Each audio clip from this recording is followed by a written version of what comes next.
Monsieur Kaomba, merci beaucoup d'accepter de répondre à nos questions.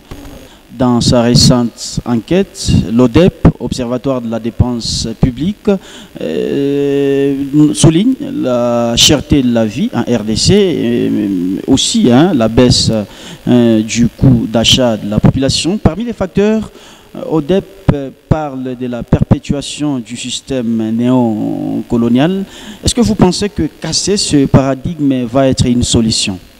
Si vous essayez de lire l'évolution de l'activité économique, l'histoire de l'activité économique en République démocratique du Congo, vous allez vous rendre compte que c'est une évolution en dents des scies. Vous avez des zones où la République démocratique du Congo ayant appliqué une politique économique coloniale avec des résultats favorables.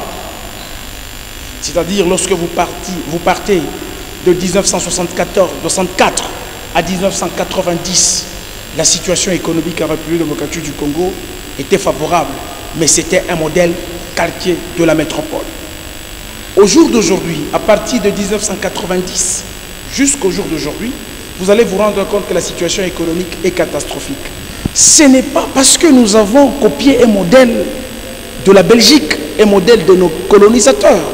C'est tout simplement par le fait que nous nous sommes concentrés sur des antivaleurs, notamment la mauvaise gestion des finances publiques d'une part et d'autre part la mauvaise gouvernance. C'est une responsabilité de gestion de l'activité économique et non un modèle copié de la Belgique. Ce qu'il faut faire, c'est qu'il faut améliorer pour diversifier notre activité, c'est-à-dire l'amélioration de l'activité économique touche à une politique de mise au point relative à la diversification de l'activité économique. Monsieur Kaomba, comment expliquer le fait pour la RDC d'avoir une économie extravertie en dépit de toutes les tentatives de réformer justement la structure ou le système économique lui-même? L'activité économique n'est pas une situation néfaste, n'est pas une mauvaise situation. Toutes les économies au jour d'aujourd'hui sont extraverties. Mais cependant, c'est le modèle d'extraversion qui pose problème. Le modèle d'extraversion que présente la République démocratique du Congo présente des importations supérieures aux exportations. C'est là que nous enregistrons le déficit budgétaire en République démocratique du Congo. C'est tout simplement par le fait que la balance de paiement en République démocratique du Congo présente un tableau déficitaire dont les importations sont supérieures aux exportations. Et cette situation présente un déficit budgétaire et un déficit enregistré au niveau de la balance de paiement. Ce n'est pas le fait que nous avions une économie extravertie que nous allons accuser notre économie. Pas du tout. Toutes les économies sont extraverties. Et il faut cesser d'exporter la matière première seulement. Il faut aussi exporter les produits semi-finis et les produits finis. D'autres facteurs, ODEP parle de l'application inadaptée des théories économiques libérales dans l'élaboration des politiques publiques. D'abord pour peut-être le public qui vous suit, qu'est-ce que cela signifie concrètement? En fait, le marché de l'investissement doit être un marché concurrentiel, un marché compétitif.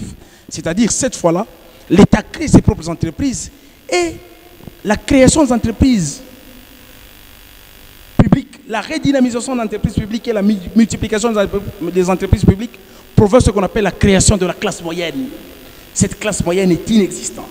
Ce sont les citoyens de la classe moyenne qui vont investir. Vous comprenez? Qui vont investir, qui vont partir de l'initiative publique vers l'initiative privée. L'initiative privée n'est pas une condition sine qua non pour sortir la République démocratique du Congo de la crise. Ça sera une conséquence et une voie secondaire pour appuyer la redynamisation des entreprises publiques et la création des entreprises publiques. Vous comprenez? Il faut que ce soit un choix pour des citoyens de la classe moyenne, ça soit aussi un choix pour des citoyens entre guillemets bourgeois qui estiment qu'ils pourraient créer des entreprises afin d'appuyer l'initiative économique. Vous comprenez? Et non, comme c'est le cas, c'est que ça a été prêché à l'entrée de l'AFDL et jusqu'aujourd'hui nous l'assistons, la création plus d'entreprises privées qu'on appelle les IDE. Et qui sont créateurs d'entreprises privées? Ce sont les investisseurs directs étrangers et non des citoyens congolais. Quelle est la conséquence? les revenus issus de ces investissements sont orientés vers les pays investisseurs. Et donc nous avons un faux PIB, un PIB indicatif, vanté par le Premier ministre Matata Ponyo, vanté par le Premier ministre Adolphe Muzito. Monsieur Kaomba, merci beaucoup. Merci beaucoup à vous, monsieur le journaliste.